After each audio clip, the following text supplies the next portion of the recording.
हरिओम। जय श्री कृष्ण। राधे राधे। बंशीधरं तोत्रधरं नमामि मनोहरं मोहहरं च कृष्णं मालाधरं धर्मधुरं धरं च पार्थस्य सारथ्यकरं च देवं कर्तव्यदीक्षां च समत्वशिक्षां ज्ञानस्य भिक्षां शरणागतिं च ददाति गीता करुणाद्रभूता कृष्णेन गीता जगतो हिताय। श्रीमद्भगवद गीता जी अध्याय 14वां श्लोक 16वां। भगवान ने सत्वगुण का फल बताया, रजोगुण का फल बताया, तमोगुण का भी फल बताया। अब अंतकाल में गुणों के तुरंत बढ़ने से देह छोड़ने वाले मनुष्यों की गति ऐसी क्यों होती है, इसको इस श्लोक में बताते हैं। श्लोक इस प्रकार है। कर्मणः सुकृतस्याहुः सात्विकं निर्मलं फलं रजसस्तु फलं दुःखम् अज्ञानं तमसः फलम्। कर्मणः सुकृतस्याहुः सात्विकं निर्मलं फलं रजसस्तु फलं दुःखम् अज्ञानं तमसः फलम्। श्रेष्ठ कर्मों का सात्विक निर्मल फल कहा है और राजस कर्मों का फल दुख कहा है, और तामस कर्म का फल अज्ञान यानी मूढ़ता कहा है। तो मूढ़ता, तमस गुण मूढ़ता की ओर ले जाता है। The reward of a righteous act they say in सात्विका fruitless in the form of joy, wisdom and dissipation act. Sorrow is the declared to be the fruit of rajasika act and ignorance the fruit of tamasika act. कर्मणः सुकृतस्याहुः सात्विकं निर्मलं फलं रजसस्तु फलं दुःखम् अज्ञानं तमसः फलम्। Means Bhagavan Krishna said to Arjun, the result of the pious actions is pure and is said to be in the mode of goodness. But action done in the mode of patience result in misery, and action performed in the mode of ignorance results in foolishness. तमसः अज्ञानम फलम। वास्तव में कर्म न सात्विक है, न राजस है, न तामस, सब कर्म क्रिया मात्र है। वास्तव में कर्मों को करने वाले कर्ता ही सात्विक और राजस और तामसिक होता है।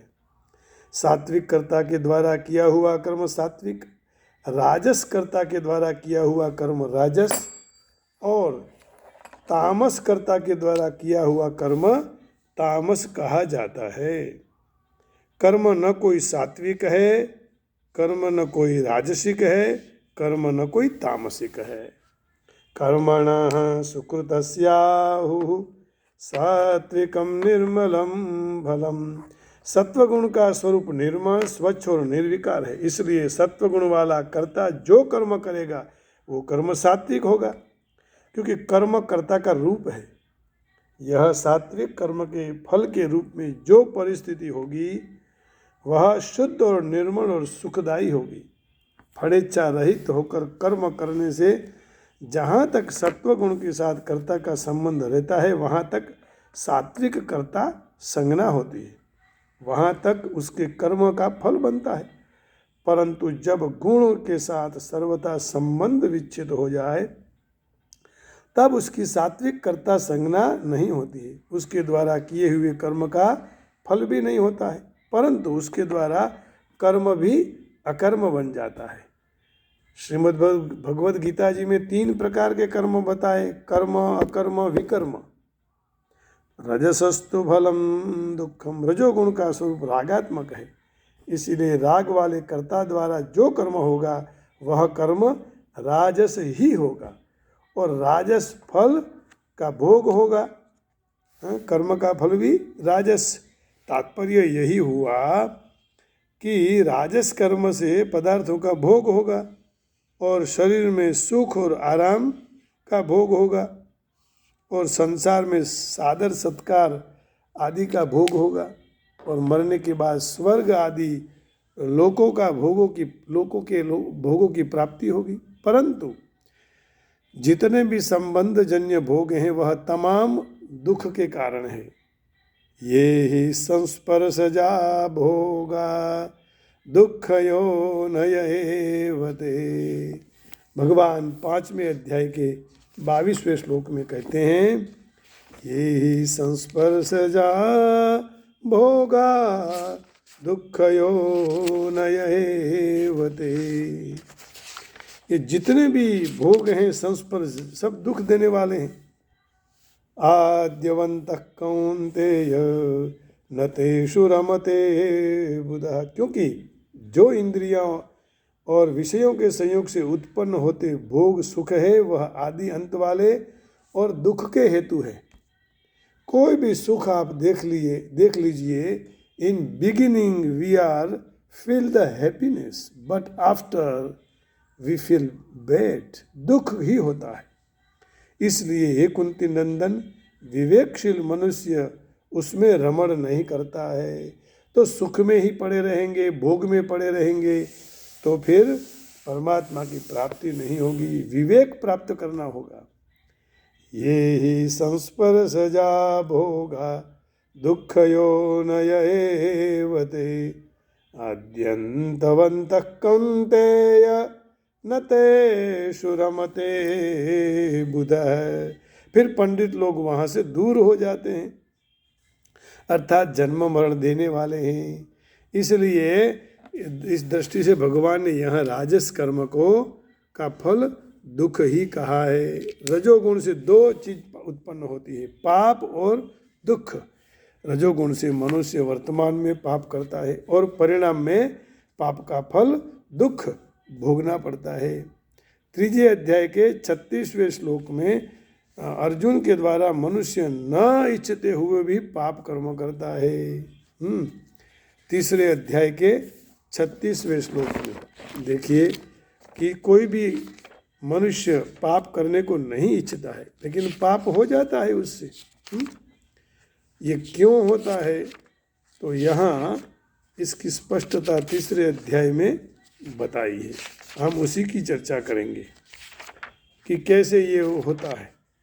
अर्जुन उवाच, अर्जुन ने पूछा, अथ के न प्रयुक्तोऽयं पापं चरति पुरुषः अनिच्छन्नपि वार्ष्णेय बलादिव नियोजितः। अर्जुन बोल रहे हैं कि हे वार्ष्णेय, हे भगवान कृष्ण, फिर मनुष्य अपने आप न इच्छते हुए भी जबरदस्ती से किस कारण से वह पाप करता है, किसकी प्रेरणा से पाप करने लगता है, ये बताइए। ऐसे पूछते उत्तर में भगवान ने कहा कि रजोगुण से उत्पन्न होने वाली कामना के द्वारा ही पाप का कारण बताया है।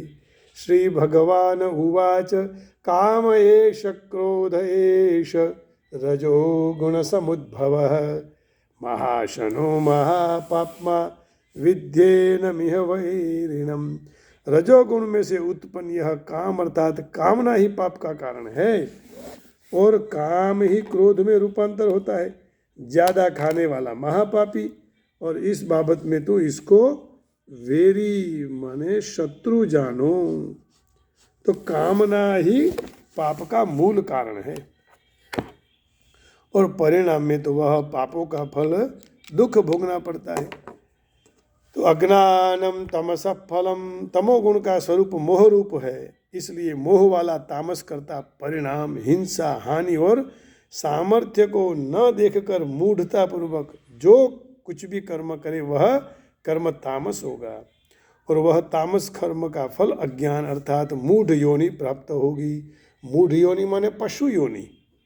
तो कर्म के अनुसार उसका पशु पक्षी कीट पतंग वृक्ष लता पहाड़ आदि में जन्म होगा और अज्ञान मूढ़ता की प्रधानता है।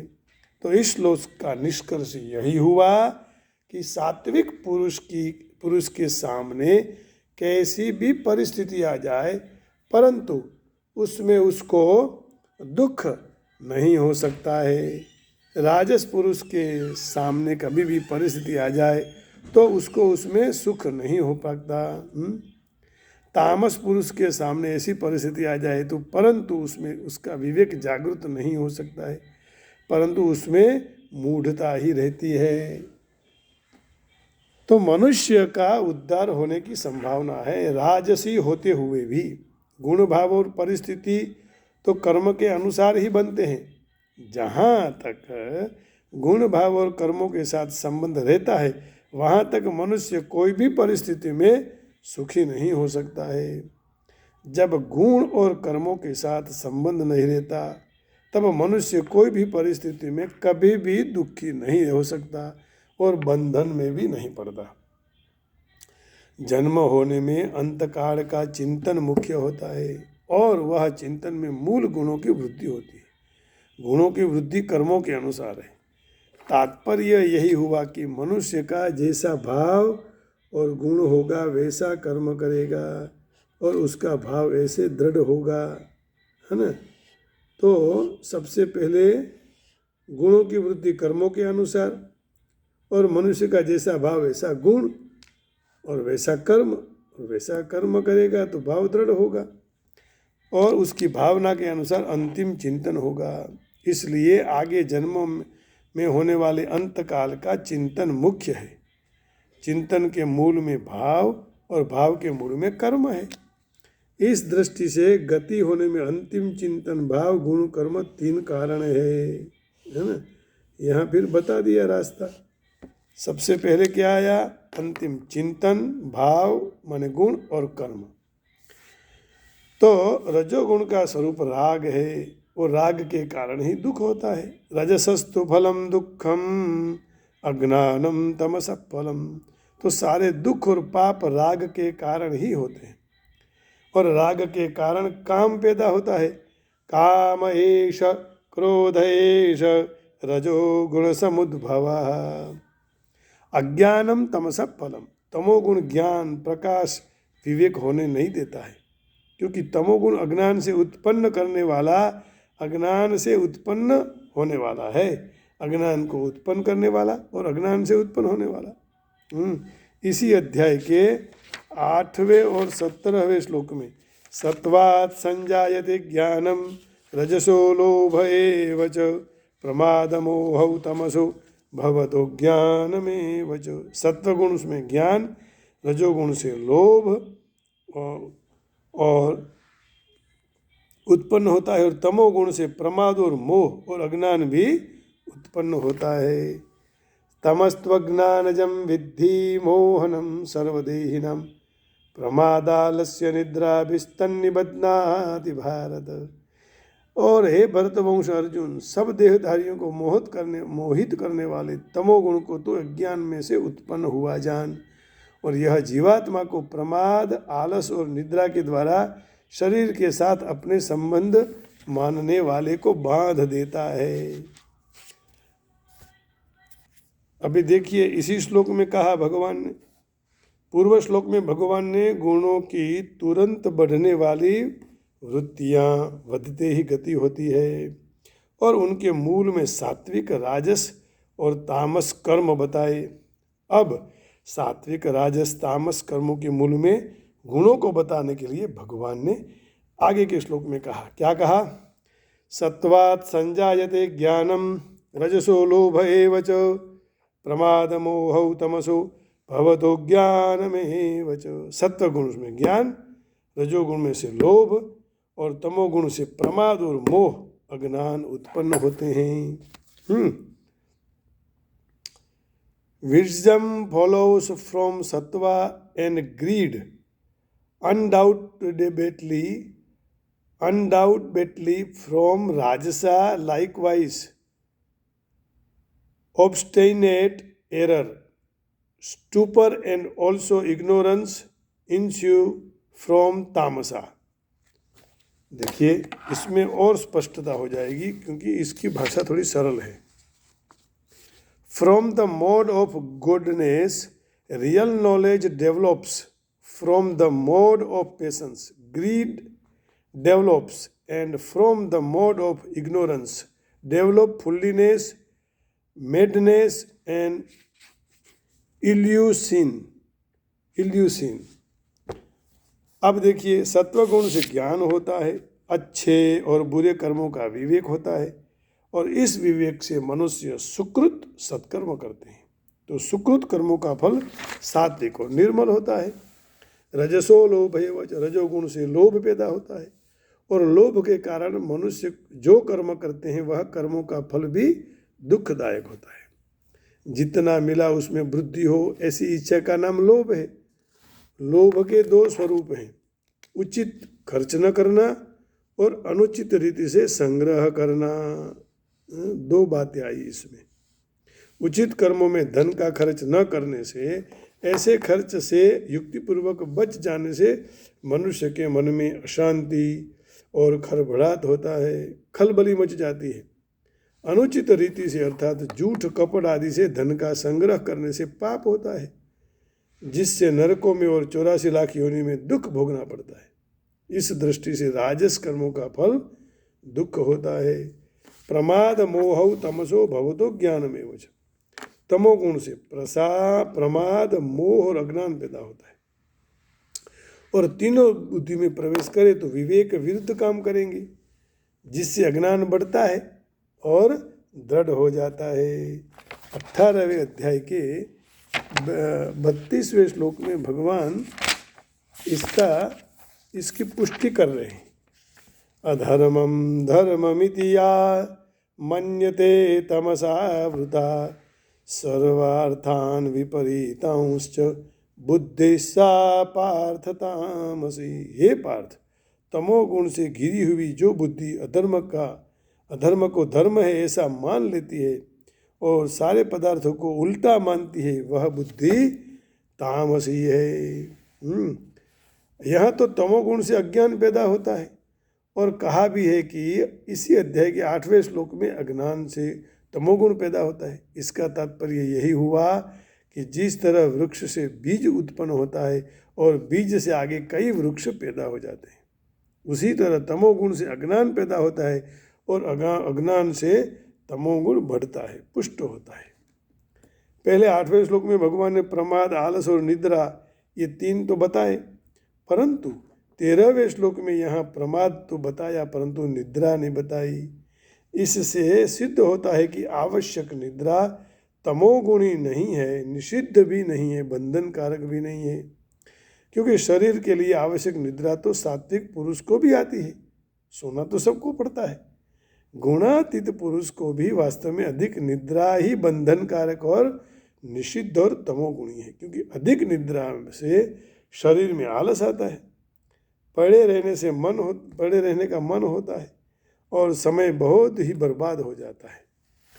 तो जीव साक्षात परमात्मा का अंश होते हुए भी जब प्रकृति के साथ संबंध जोड़ ले तो उसका प्रकृति जन्य गुणों से संबंध जुड़ जाता है। फिर गुणों के अनुसार अंतःकरण में वृत्तियां पैदा होती है और वृत्तियां के अनुसार फिर कर्म करते हैं। तो यहाँ कर्मों का फल ऊंच नीच गति होती है। तात्पर्य यही हुआ कि जीवित अवस्था में अनुकूल प्रतिकूल परिस्थितियां आती है, मरने के बाद ऊंच नीच गतियां होती है। वास्तव में कर्म के मूल में गुणों की वृत्तियां ही है कि पुनर्जन्म होने में वह खास कारणभूत है। गीता जी के 13वें अध्याय के 21वें श्लोक में कहा कि वृत्तियां ही मूल कारण है। पुरुषः प्रकृतिस्थो हि भुंक्ते प्रकृतिजान् गुणान् कारणं गुणसंगोस्य सदसद्यो निजन्मसु। प्रकृति में स्थित पुरुष जीव ही प्रकृति में से उत्पन्न गुणों के भोक्ता बनता है और गुणों के संग ही उसके अच्छी और बुरी योनियों में जन्म होने के कारणभूत बनती है। तो यहाँ और स्पष्टता करते हैं कि तात्पर्य यही हुआ कि गुणों के संग कर्मों से कमजोर नहीं है। गुणों नो संग कर्मों थी कमजोर नहीं, जिस तरह कर्म शुभ अशुभ फल देते हैं, उसी तरह गुणों के संग भी शुभ और अशुभ फल देते हैं। अब देखिए 8वें अध्याय के 6वें श्लोक में भगवान, 6ठे श्लोक में भगवान कहते हैं तो गुण ही मुख्य कारण है, गुण से पर होना चाहिए। पर कैसे होंगे? परमात्मा को भजेंगे तो धीरे धीरे हो जाएंगे। अभ्यास योगे न ततो मामी चाप्तुम धनंजय। 6वां श्लोक है 8वां का। यम यम वापि स्मरन् भावं त्यजन्त्यन्ते कलेवरं तम तमेवैति कौन्तेय सदा तद्भाव भावितः। हे कुंती पुत्र अर्जुन, मनुष्य अंतकाल में जो जो भाव का स्मरण करता रहता है और शरीर छोड़ता है, तो हमेशा वही भाव से भावित होकर उसको वह उसी योनि प्राप्त होती है, वह उस योनि में चला जाता है। तो इस प्रकरण में पहले 14-15वें श्लोक में गुणों की तात्कालिक वृत्तियों का बढ़ने का फल बताया, और जीवित अवस्था में जो परिस्थिति आवे उसको आती है उसको 16 श्लोक में बताई। आगे 18वें श्लोक में गुणों की स्थायी वृत्तियों का फल बताएंगे कि कैसा फल मिलता है। जैसे ऊर्ध्वं गच्छन्ति सत्त्वस्थाः मध्ये तिष्ठन्ति राजसाः जघन्यगुणवृत्तिस्था अधो गच्छन्ति तामसाः। सत्वगुण में स्थित मनुष्य स्वर्ग आदि उच्च लोकों में चले जाते हैं, रजोगुण में स्थित मनुष्य मनुष्य लोक में जन्म लेते हैं, और तमोगुण के कार्य निंदनीय तमोगुण की वृत्ति में स्थित तामसी मनुष्य अधोगति को प्राप्त होते हैं। इसलिए वृत्तियां कर्मों के होने में गुण ही मुख्य है, वृत्ति और कर्म के मुख्य गुण है। इस समग्र प्रकरण में गुणों की मुख्य बात 70वें श्लोक में भी कही गई है। सत्वात् संजायते ज्ञानम रजसो लोभ एव च प्रमादमोहौ तमसो भवतो ज्ञानमेव च। जिसका उद्देश्य संसार नहीं है परंतु परमात्मा है, वह साधारण मनुष्यों की तरह प्रकृति में स्थित नहीं है, इसलिए उसमें प्रकृतिजन्य गुणों की परवशता नहीं रहती है, और वह साधना करते करते आगे चलकर अहंता परिवर्तित होकर लक्ष्य की दृढ़ता हो जाती है। तब उसको अपने स्वतः सिद्ध गुणातीत स्वरूप का अनुभव हो जाता है। इसी का नाम बोध कहते हैं। और बोध के विषय में भगवान ने पहले और दूसरे श्लोक कहा ना, इसी अध्याय के पहला और दूसरा बोध किसको कहते हैं, हम फिर से याद कर लेते हैं, है ना, क्योंकि बोध की व्याख्या हमें याद रखने की जरूरत पड़ेगी। श्री भगवान उवाच परम भूय प्रवक्ष्यामि ज्ञानानां ज्ञानमुत्तमं यज्ञात्वा मुनयः सर्वे परां सिद्धिमितो गतः। सर्व ज्ञानों में उत्तम और श्रेष्ठ ज्ञान को फिर से कह दूंगा, जिसको जानकर सारे मुनिजन इस संसार से छुटकर परम सिद्धि को प्राप्त कर चुके हैं। इदं ज्ञानम उपाश्रित्य मम साधर्म्यमागतः सर्गेऽपि नोपजायन्ते प्रलये न व्यथन्ति च।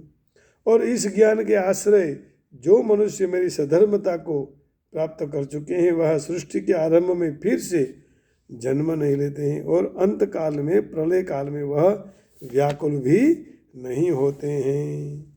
तो गुणातीत के विषयों में 22वें श्लोक में 22 से 26वें श्लोक तक 5 श्लोक कहा, तो उसकी चर्चा तो आगे करेंगे। इस तरह पूरे अध्याय में गुणों से पर स्वतः सिद्ध स्वरूप का अनुभव करने के लिए ही कहा है। ज्ञान विवेक सत्वगुण से प्रकट होता है, उसका संग न करने से वह बढ़ते बढ़ते तत्वबोध तक ले जाएगा, अर्थात तत्वबोध में रूपांतरित होता है। परंतु लोभ प्रमाद मोह अज्ञान बढ़ने से नुकसान होने में कुछ भी बाकी नहीं रहता, कोई दुख भी बाकी नहीं रहता, कोई मूढ़ योनि बाकी नहीं रहती, और कोई नरक योनि भी बाकी नहीं रहता। तत्काल गुणों के बढ़ने से देह छोड़ने वालों की गतियों का वर्णन 14 व 15वें श्लोक में कर दिया था, परंतु उनके जीवन में सत्वगुण, रजोगुण अथवा तमोगुण का प्राधान्य रहे और उनके शरीर छूटते ही कौन सी गति प्राप्त हो, तो इसका वर्णन अग्रिम श्लोक में कहा है। वो हम अगले सत्संग में हम उसको लेंगे। आइए, भक्ति वेदांत प्रभुपाद स्वामी का विचार इसमें क्या है उसकी थोड़ी चर्चा करके भागवत जी का थोड़ा सत्संग करके यहाँ विराम करेंगे। अब देखिए, पुण्य कर्म का फल शुद्ध है, सात्विक गुण में कहा गया है, परंतु रजोगुण के द्वारा किया हुआ कर्म दुख में परिणत होता है। तमोगुण में किए हुए कर्म मूर्खता में परिणत होते हैं, तो सत्व गुण में किए हुए कर्म के फल शुद्ध होते हैं। इसलिए उसकी सामग्री मोह से युक्त हुए ऋषियों के सुख में है, परंतु रजोगुण में किए हुए कर्म मात्र दुखमय है। भौतिक सुख के लिए ही कर्म किए जाते हैं तो वह निष्फल जाता है। उदाहरणार्थ, जो कोई मनुष्य गगनचुंबी इमारत बनाने की इच्छा करे और समझो कि बन भी जाए, तो उसके पहले उसको अत्यंत कष्ट ढोने पड़ेंगे। धन इकट्ठा करने के लिए कष्ट सहना पड़ेगा, वो मकान बांधने के लिए श्रमिकों को कठोर श्रम करना पड़ेगा। कष्ट तो होते ही हैं। इसलिए भगवद गीता का कथन है कि रजोगुण का प्रभाव के नीचे किए हुए कर्म में निश्चित रूप से महान कष्ट रहे हुए हैं। इससे आनाथी कहवा तो थोड़ू मानसिक सुख મળે છે। इससे कहा हुआ थोड़ा मानसिक सुख मिलता है। मैं मकान बनाया, मैंने धन प्राप्त किया, परंतु वास्तविक वह सुख नहीं है।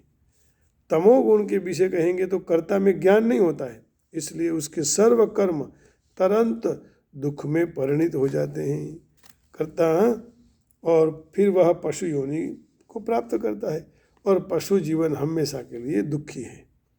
माया के प्रभाव के नीचे वह कुछ समझ नहीं सकता है। दीन पशुओं की कत्ल तमोगुण के कारण होती है और पशुओं के वध करने वाले कसाई जानता नहीं है कि भविष्य में पशु का शरीर मिलेगा और वही पशु उसको वध करेगा। ये तो ईश्वर का एक नियम है, रूल्स, कायदा है।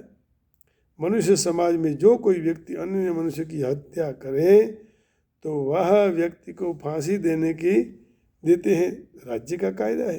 तो अज्ञान के कारण लोग अनुभवते नहीं हैं। एक संपूर्ण राज्य है कि जो नियमन परमेश्वर विश्व करता है, ईश्वर करता है। हर जीव परमेश्वर का संतान है और यदि हम कोई चींटी को भी मार दे तो भगवान से सहन नहीं होता है, इसलिए मनुष्य को सजा भोगनी पड़ती है। जीव के स्वाद के लिए पशुवध करना ये भी पाप है, अज्ञान है। मनुष्य को पशुओं को वध करने की कोई जरूरत नहीं है। ईश्वर ने जो हमें वस्तुएं दी हैं, फिर भी मनुष्य मांसाहार करता है, तो जान लेना चाहिए कि अज्ञानवश हम सब कर रहे हैं, अपने भविष्य को अंधकार बना रहे हैं। सर्व प्रकार के पशुवध में गोवध सबसे अधम है, क्योंकि गैया अपना दूध देती है, सब प्रकार के सुख देती है। गोवध एक तरह से अज्ञानजन्य अधर्म कर्म है। वैदिक साहित्य में ऋग्वेद में कहा है, गोभिः प्रीणीत मत्सरम। तो यह सूचित करता है कि जो मनुष्य दूध पीकर पूर्ण होकर गाय को मारने की इच्छा करते हैं वह घोरतम अज्ञान में रहते हैं।